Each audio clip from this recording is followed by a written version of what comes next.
पवन गायकी का जब शुरुआत किया था तो मेरा घर सर खपड़े का था।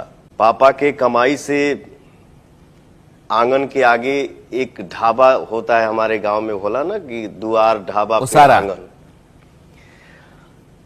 हाँ, तो छत पक्का का तो हम देखे हैं, बट मेरा जो अंदर घर था वो खपड़े का था।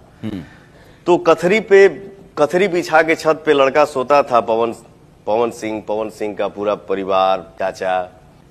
1:30 बजे रतिया के एक ठो फ्लाइट क्रॉस करे तो हम लोग सोचते थे कि यार ये जो जहाजिया जाती है में आदमी जौन बैठा थी वो आदमिया कैसन हुई। हाँ, देखे में कैसा लागत हुई। हाँ सर, फ्लाइट तो बहुत दूर की बात है। जैसे हम लोग बचपन में आरा गांव से कलकत्ता जाते थे एक महीना करने के लिए शो, तो हम लोग जाते थे जनरल बॉगी में, जहां पता चलता